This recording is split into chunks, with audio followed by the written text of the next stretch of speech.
Cuando pensamos en la Santa Cena, la mayoría de aquellos que crecimos en iglesias cristianas o si no que creciste, en la iglesia católica, la mayoría de nosotros conocemos la Santa Cena como comunión o como Santa Cena. Pero hay una palabra que describe la Santa Cena y es la palabra Eucaristía. Y la palabra Eucaristía es uno de los nombres más antiguos que los cristianos usaron para describir la Santa Cena, Eucaristía. Y cuando te das cuenta de lo que significa Eucaristía, es muy impresionante o es muy interesante. La palabra Eucaristía literalmente significa dar gracias, ¿sí? Entonces quiero que pienses por un momento cómo los primeros cristianos, al celebrar la Santa Cena, partir el pan, comer el pan, tomar el vino, recordando la muerte de Cristo, la mejor palabra que ellos utilizaron para describir esa ceremonia fue dar gracias, ¿sí? Imagínate a los primeros cristianos cuando iban a tomar la Santa Cena y básicamente estaban diciendo: vamos a dar gracias, ¿sí? A través de esta ceremonia. Ahora, el entender la conexión entre la Santa Cena y el dar gracias es muy importante, especialmente cuando leemos que los primeros cristianos celebraban la Santa Cena todos los días. Quiero que pienses por un momento. Tú y yo celebramos la Santa Cena una vez al mes, ¿verdad? Hablando de tener la ceremonia, tener el pan, tener el vino. Pero los primeros cristianos, nos dice el libro de Hechos, celebraban la Santa Cena todos los días. Pero quiero que pienses un poco en la mentalidad de esos primeros cristianos. Para ellos, Santa Cena significaba, era la palabra como ellos la identificaban, era dar gracias. Entonces podemos deducir que los primeros cristianos eran personas muy agradecidas. Eran personas que no se enfadaban de dar gracias. Yo no sé a cuántos de nosotros, ¿verdad?, si celebráramos Santa Cena todos los domingos, espero que no, ¿verdad?, espero equivocarme, pero a lo mejor algunos de nosotros terminaríamos diciendo: ¿por qué celebramos tanto la Santa Cena? ¿Por qué lo hacemos todos los domingos? ¿No es de más hacerlo todos los domingos? ¿No nos estamos volviendo religiosos por celebrar la Santa Cena todos los domingos? A lo mejor alguien pudiera pensar así, ¿sí? Pero quiero que pienses en el tipo de pensamiento, el tipo de mentalidad que los primeros cristianos tenían, que lo hacían todos los días y obviamente no se cansaban de hacerlo, no se enfadaban de hacerlo, y estaba íntimamente relacionado con ser agradecidos. La Santa Cena que tú y yo celebramos nace de la última cena de Jesús con sus discípulos. Es la última cena en la cual Él compartió el pan y el vino. Y en esa última cena Jesús dijo que hiciéramos eso, quisiéramos que recreáramos esa última cena en memoria de Él.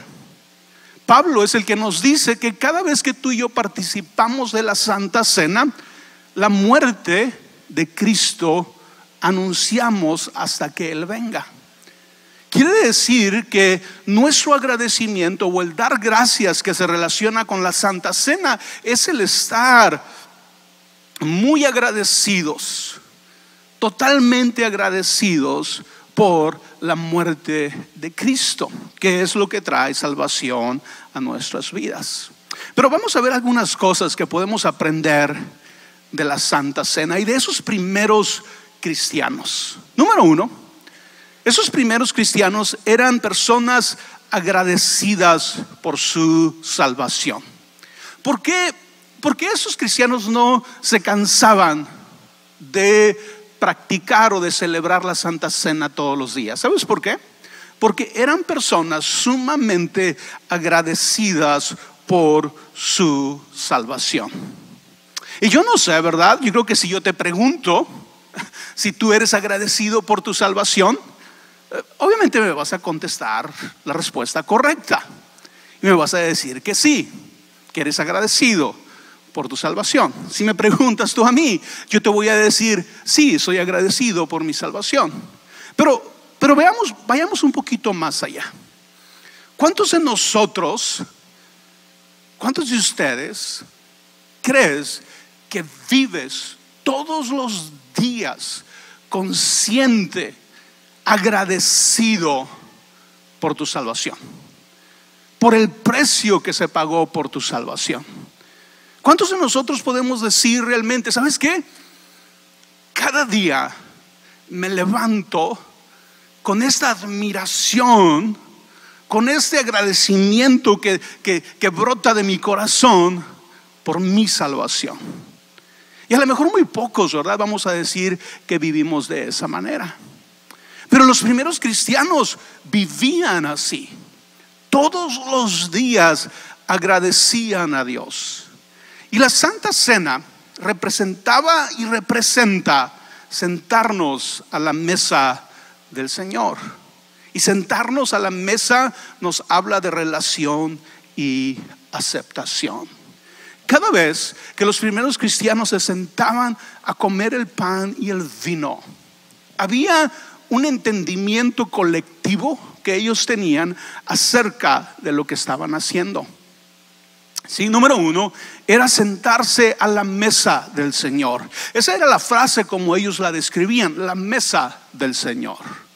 Y hay todo un concepto cultural acerca de lo que es sentarse a una mesa. Así que cuando los primeros cristianos estaban sentando a tomar la Santa Cena o la Eucaristía, ¿sí?, ellos entendían que la Santa Cena o el sentarnos a la mesa hablaba de relación y aceptación. Que Dios nos ama, que Dios nos acepta y que tenemos una relación personal con Dios. La mesa es el lugar más íntimo de la relación familiar, así como el lugar donde disfrutamos las bendiciones de Dios. Ayer estábamos, Pati y yo, viendo un documental. Y era un documental acerca del Indio Fernández. No sé cuántos se acuerdan del Indio Fernández. El Indio Fernández fue un actor mexicano que después se hizo productor de cine de la época de oro de México, ¿sí? Todas las películas de la India, la María Félix, ¿sí? ¿Cómo se llamaba la otra? Dolores del Río. Todas esas actrices hacían películas con él. Y estamos viendo un documental de la casa que él construyó en la Ciudad de México, que tú puedes ir a visitar. Se llama La Fortaleza. Y algo que me llamó la atención es que mientras están viendo la casa, el que está dando el documental o haciendo la narración dice que el Indio Fernández no tenía una sala en sí, que el lugar donde él recibía sus amistades era en la mesa, ¿sí? Que él no creía que la sala era donde llevabas a tus amigos, que él creía que los amigos se sentaban a la mesa. Bueno, déjenle digo todo lo que dijo, para echarse sus tequilas, ¿no? Pero eso nos habla de un entendimiento cultural de que es en la mesa donde realmente experimentamos aceptación, relación y cercanía. Si tú invitas a alguien a tu casa y le dices, sí, aquí siéntate en la sala, y lo tratas bien y te portas bien con él, pero nunca lo invitas a la mesa, nunca lo invitan más adentro de tu casa, ¿verdad? Es un poco superficial, no es tan amigo, se quedó en la sala. Pero los amigos, ¿qué hacen? Los amigos entran a la cocina, abren el refrigerador de tu casa, ¿verdad? Nos habla de relación, nos habla de confianza. Y para el judío, sentarse a la mesa, eso era lo que significaba: aceptación, relación. Pero sabes que para Dios mismo, si tú lees la Biblia, cuando Dios habla de su mesa, cuando otros escritores hablan de la mesa de Dios, siempre el contexto es familia, siempre el contexto es invitación, siempre el contexto es relación, aceptación. ¿Sí? De hecho, ¿verdad? Si tú lees el Apocalipsis, cuando lleguemos a la gloria, vamos a ser recibidos con una mesa preparada para nosotros. ¿Sí? Así que cuando esos primeros cristianos se sentaban a la mesa, todo lo interpretaban como: wow, tenemos el privilegio de sentarnos a la mesa del Señor, de ser aceptados por Dios, de tener una relación personal con Dios. Y sentarnos a la mesa del Señor simboliza nuestra salvación. En nuestra salvación tenemos una relación íntima con Dios y tenemos acceso a sus bendiciones. ¿Sí? Cuando piensas en la mesa, ¿verdad? Piensa en una mesa en el tiempo de Jesús, donde estaba el fruto de la tierra, las frutas, las verduras, el fruto del campo, ¿verdad? Algún cordero que habían asado, lo que sea, pero todo representaba la bendición de Dios. Cuando tú y yo pensamos en nuestra salvación, estamos hablando de relación con Dios y estamos hablando de aceptación, pero también estamos hablando de acceso a las bendiciones de Dios. Cuando los cristianos agradecidos se sentaban a la mesa del Señor, entendiendo que estaban en la mesa del Señor no porque se lo habían ganado, sino porque habían sido invitados. Esa es una gran diferencia, creo yo, entre los primeros cristianos y el cristiano moderno. Timothy Keller, que me oyen ustedes mencionarlo mucho aquí en la iglesia, es un pastor en Nueva York, y él habla de cómo el cristiano moderno no se maravilla de su salvación. Cómo el cristiano moderno no se maravilla de la posibilidad de ser salvo. ¿Sí? No hay como esta admiración de decir: wow, soy salvo. Wow, Dios me acepta. Wow, Dios quiere tener una relación íntima conmigo, una relación personal conmigo. Pero los primeros cristianos estaban agradecidos por su salvación, vivían agradecidos por su salvación. Entendían que estaban en la mesa del Señor no porque se lo habían ganado, sino porque habían sido invitados. Y déjame explicarte por qué hay una diferencia entre ellos y nosotros. La mayoría de los primeros cristianos eran judíos, ¿sí? Lo cual quiere decir que habían crecido, a diferencia de nosotros, habían crecido en familias, en pueblos donde se les demandaba, por decirlo así, a guardar la ley. ¿Sí? Como judío, tú crecías entendiendo que si ibas a agradar a Dios, tenías que guardar la ley a la perfección, lo cual tenía un efecto secundario. El efecto era que cada uno de ellos estaba consciente que no podía, porque lo habían intentado toda su vida, ¿verdad? Tratando de obedecer los mandamientos para no poder obedecerlos, no en su totalidad, no en su perfección. ¿Sí? Así que cada judío llegaba a este punto en su vida de adulto donde decía: es que yo no puedo, es que yo no me puedo ganar la aprobación de Dios, porque cuando no peco por hacer algo malo, peco por no hacer lo bueno. Cuando no peco de acción, peco de pensamiento. Así que cada judío llegaba al final de sus fuerzas en su intento de salvarse a sí mismo, y la única conclusión que tenían era: no puedo. Pablo de hecho dice que ese es el trabajo de la ley. El trabajo de la ley es demostrarnos que no podemos, para que entonces nos volvamos a Cristo. ¿Sí? Hay muchas personas que no se están volviendo a Cristo, y tal vez la razón es porque ni siquiera están tratando de obedecer la ley. Pero una vez que tú intentas obedecer la ley y te das cuenta que tú no puedes solo, es entonces la oportunidad de voltearte a Cristo. ¿Sí?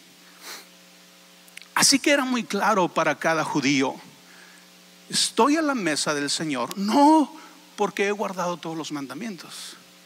Estoy a la mesa del Señor no porque he hecho todo bien. Estoy a la mesa del Señor no porque me lo merezco.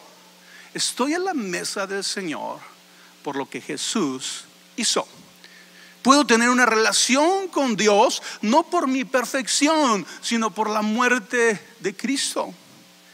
Estoy en esta mesa no porque me lo gané, sino porque me invitaron.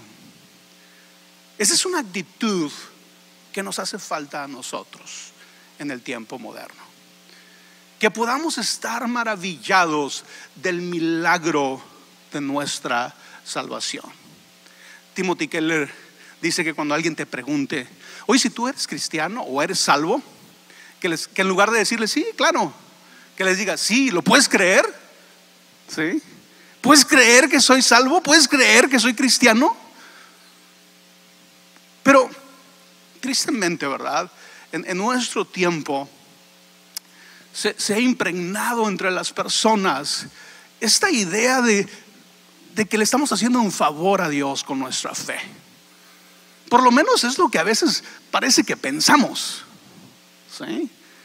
Algunos no están aquí, no se preocupen, ¿verdad? Pero algunos pareciera que sienten que le están haciendo un favor a Dios. Le están haciendo un favor a la iglesia por ser parte de la iglesia. Le están haciendo un favor a Dios por ser cristianos y por decir que creen en Él. Qué lejos de la actitud de los primeros cristianos, que se sentían maravillados, asombrados, que casi ni podían creerlo, que ellos eran salvos. Que a pesar de su pecado, que a pesar de su imperfección, que a pesar de sus debilidades, podían ser contados entre los amigos de Dios, entre los hijos de Dios. Y déjame ser un poco más directo. Si mientras tú me escuchas decir esto, te encuentras de repente luchando en tus pensamientos y tratando de justificar por qué tú no te asombras de tu salvación, si estás tratando de justificar por qué tú no mantienes ese sentimiento de admiración, de asombro, creo que no hemos entendido en su totalidad el cambio tan drástico que significa ser salvo. Pasar de ser enemigo de Dios a ser amigo de Dios. Pasar de ser hijo de las tinieblas, como dice la Escritura, a ser hijos de luz. No sé si estamos entendiendo en su totalidad lo que eso significa. Necesitamos recuperar un verdadero agradecimiento por nuestra salvación. El día de hoy, mientras tomamos la Santa Cena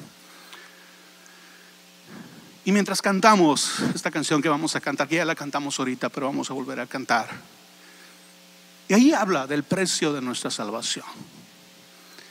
Dejar que un verdadero agradecimiento por nuestra salvación surja de nuestro corazón. Que podamos estar realmente agradecidos, estar maravillados, dejar de creer que merecemos ser salvos. Que dejemos que hagamos a un lado esta idea tan errada de yo le estoy haciendo un favor a Dios. De veras, si tú encuentras en ti cualquier indicio de que tienes una actitud de que le estás haciendo un favor a Dios, deshazte de ella. Por lo que más quieras, deshazte de ella, porque no estás totalmente equivocado si lo ves así. Dios es el que nos hizo un favor a nosotros. ¿Sabes lo que significa gracia? Favor inmerecido. No somos nosotros haciéndole un favor a Dios. No somos nosotros haciéndole un regalo a Dios. Es Dios haciéndolo a nosotros. Necesitamos estar más agradecidos por lo que Él ha hecho en nuestras vidas. Los primeros cristianos también eran personas agradecidas aún en medio de las dificultades. Y esta actitud, la actitud de ser agradecidos en medio de las dificultades, era una actitud que los primeros cristianos habían aprendido de nuestro Señor Jesucristo.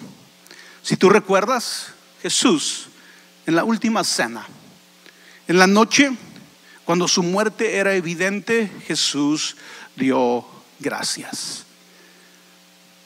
Y Jesús, a diferencia de nosotros, sabía lo que iba a suceder. Sabía lo que había en el corazón de las personas. En esa cena, Jesús sabe que es su última cena. Jesús sabe que esa noche va a ser aprehendido para ser juzgado y para después ser muerto en la cruz. Él sabía que esa noche Judas lo iba a entregar. Él lo dijo en la Santa Cena: uno de ustedes me va a entregar esta noche. Uno de ustedes que está comiendo de mi plato me va a entregar esta noche. ¿Sí? Él sabía que Pedro lo iba a negar 3 veces. Fue en la última cena que Jesús le dijo a Pedro: antes de que cante el gallo, en otras palabras, antes de que amanezca, me vas a negar 3 veces. Ahora imagínate la actitud de Jesús. Sabe que su amigo lo va a negar, sabe que su discípulo lo va a entregar por 30 monedas de plata, sabe que lo van a prender, sabe que el viernes va a morir, pero esa noche da gracias. Los primeros cristianos eran personas agradecidas aún en medio de las dificultades. Yo no sé qué tan difícil ha sido este año para ti. Yo no sé si tú te sientes terminar el año dando gracias. Pero la Santa Cena nos habla de que tú y yo como cristianos tenemos la habilidad de dar gracias, de mantener un corazón agradecido en medio de las dificultades. ¿Qué sucede cuando tú y yo damos gracias en medio de las dificultades? Cuando lo hacemos, reconocemos que lo que nos ha sucedido o está sucediendo está de alguna manera conectada con Dios y su propósito para nuestras vidas, aún en medio de las experiencias más oscuras. Tal vez tú estés terminando este año con algunas preguntas que aún retan tu fe. ¿Por qué me pasó esto? ¿Por qué no sucedieron las cosas como yo quise? ¿Por qué no tuve éxito en esto o en aquello? ¿Por qué tal persona me trató de esta manera? ¿Por qué tengo esta enfermedad? ¿Por qué no funcionó el negocio que intenté? ¿Que no está Dios conmigo? ¿Que no soy cristiano? ¿Que no se supone que Dios está para ayudarme? Y puede ser difícil mantener un espíritu de agradecimiento, pero tenemos que voltear a Jesús y ver su actitud, como en medio de la noche más oscura sobre este universo, Él dio gracias. Fíjate lo que dijo Pablo acerca de ti y de mí. Dijo: sabemos que los que aman a Dios, todas las cosas les ayudan a bien. Esto es, a los que conforme a su propósito son llamados. Las cosas malas que te sucedieron este 2019 no quiere decir que Dios te las mandó. Obviamente Dios las permitió, pero no quiere decir que Dios te las mandó. No son un castigo de Dios tampoco. Pero esa promesa dice que aún las cosas malas que nos suceden, Dios las puede utilizar para nuestro bien. Si tú y yo nos mantenemos humildes, guardamos nuestro corazón de cualquier cosa que venga a distraer, a desviar nuestro corazón, la falta de perdón, el rencor, la ira. Si nos guardamos de esas cosas en medio de la dificultad, Dios puede utilizar aún lo más malo que nos ha sucedido en nuestra vida para nuestro bien. No quiere decir que es bueno, y Dios no te pide que le llames a las cosas malas que te suceden buenas, ¿verdad? Porque hay algunas personas que de repente piensan que eso es lo que les está diciendo Dios. No. Dios no quiere que le digas bueno a la enfermedad que tuviste este año. La enfermedad no es buena. Pero eso no quiere decir que Dios no pueda utilizar algo negativo que te sucedió para transformarlo en algo bueno. De hecho, ¿verdad? No necesitamos ser tan profundos. Si tú piensas en qué cosas te han hecho crecer, qué cosas te han hecho madurar, qué cosas te han ayudado a cambiar, muchas veces te vas a dar cuenta que fue algo negativo que llegó a tu vida. Fue un error que tú mismo hiciste. Pero Dios, en su gran amor y misericordia, cambia esas cosas para bien en nuestras vidas. Sea agradecido. Obviamente, ¿verdad? Podemos decir que este año pues sucedieron cosas buenas, sucedieron cosas a lo mejor negativas. Termina con un espíritu de agradecimiento. Termina agradeciendo a Dios. Aprende de Cristo, que no dio gracias porque todo estaba bien. Dio gracias porque confiaba en Dios. Esos primeros cristianos también eran personas agradecidas, pero cautelosas de su corazón. Creo que este es otro aspecto que cada uno de nosotros necesitamos mirar con atención. Cuando los primeros cristianos celebraban la Santa Cena, al igual que tú y yo, ellos sabían la historia de la última cena. Ellos sabían cada detalle de la historia de la última cena, así como tú y yo la sabemos. Ellos sabían de Pedro, que había negado a Jesús esa noche. Ellos sabían de Judas, que Judas había entregado a Cristo esa noche. Ellos sabían de todos los discípulos, que la Biblia dice que huyeron y dejaron a Jesús solo. ¿Sí? Ellos sabían cada detalle de la historia de la última cena, lo cual los llevaba a ser cautelosos acerca de su corazón. Eso los hacía humildes y conscientes de la posibilidad de errar. Yo no sé cuántos cristianos estamos conscientes de la posibilidad tan real que existe que nuestro corazón erre, que no siempre estamos del lado correcto, que no siempre nuestras motivaciones son las más puras y las más santas. No sé cuántos de nosotros estamos conscientes de eso. No sé cuántos de nosotros somos cautelosos de nuestro corazón. Cuando tienes un problema en tu familia, cuando tienes un problema con alguien, ¿siempre asumes que tú estás en lo correcto? ¿Siempre das por hecho que tú eres el que tienes la razón? A lo mejor debemos de aprender de los primeros cristianos que mantenían un corazón cauteloso. Eso los hacía humildes, como dije, ¿verdad? Y conscientes de la posibilidad del error. Se sabían invitados a la mesa, pero al mismo tiempo se sentían o sabían que tenían la capacidad de traicionar. La Santa Cena nos recuerda la necesidad del arrepentimiento y de confrontar nuestro corazón cada vez que se desvía y nos lleva a traicionar nuestros valores o nos lleva a traicionar a nuestro Señor. La Santa Cena debe ser un tiempo de reflexión y debe de ser un tiempo de arrepentimiento también. Debe ser un tiempo en el cual somos humildes y podemos reconocer cualquier desvío de nuestro corazón. ¿Estás teniendo problemas en tu matrimonio? La Santa Cena es un buen momento para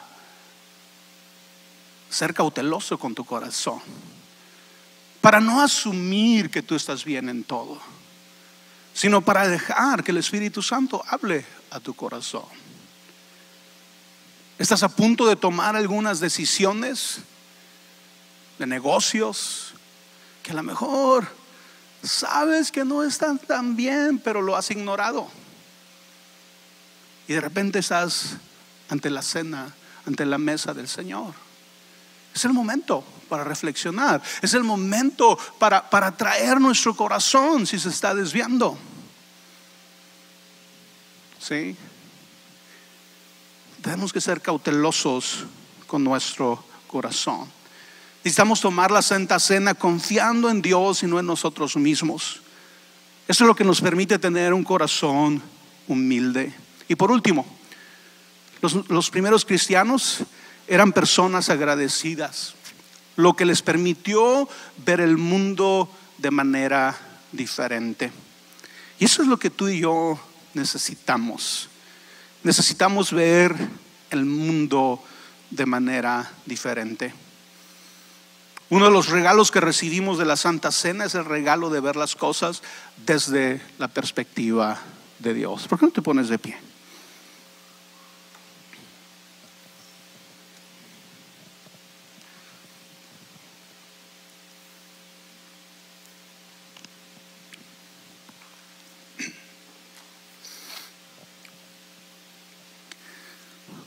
¿Por qué no cierras tus ojos ahí donde estás?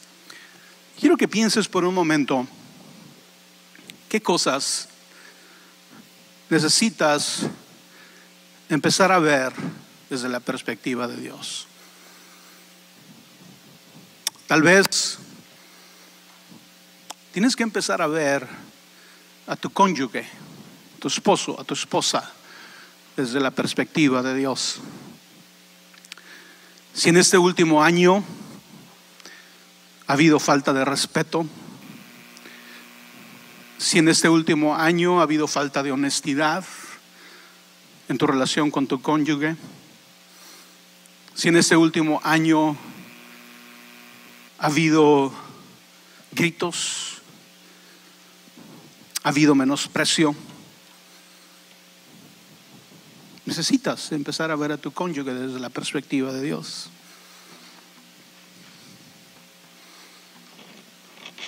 Tal vez necesitas empezar a ver a tus hijos desde la perspectiva de Dios. Si hay pleitos, si hay desconfianzas, necesitas empezar a ver a tus hijos desde la perspectiva de Dios. Necesitas empezar a ver a las demás personas desde la perspectiva de Dios.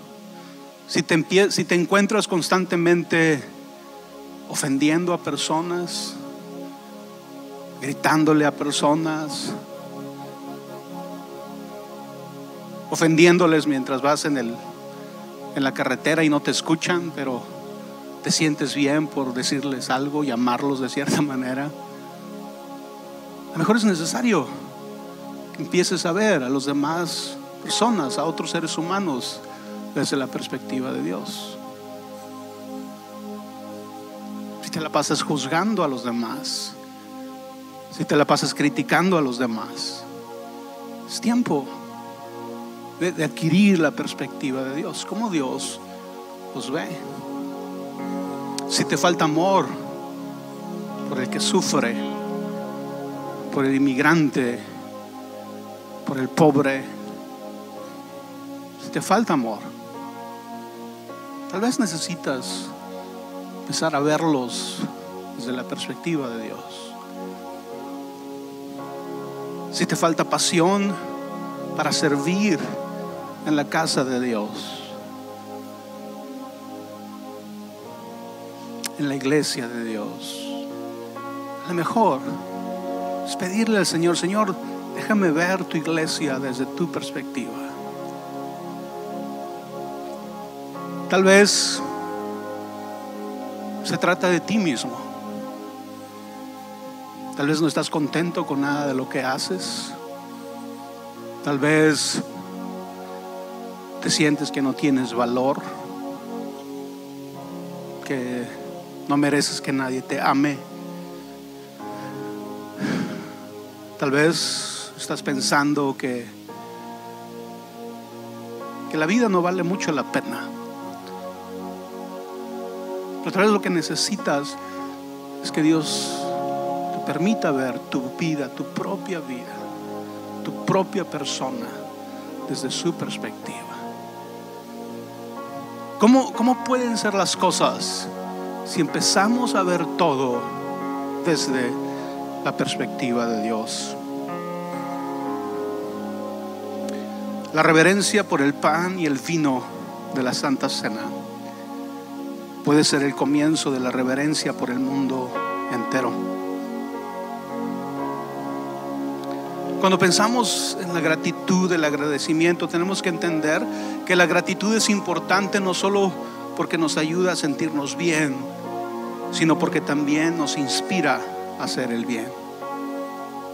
Fíjate lo que dicen de las personas agradecidas. La gratitud nos hace personas más amorosas, perdonadoras, alegres, entusiastas, optimistas, y estimula actos de ayuda, generosidad y cooperación. Tú y yo necesitamos ser agradecidos.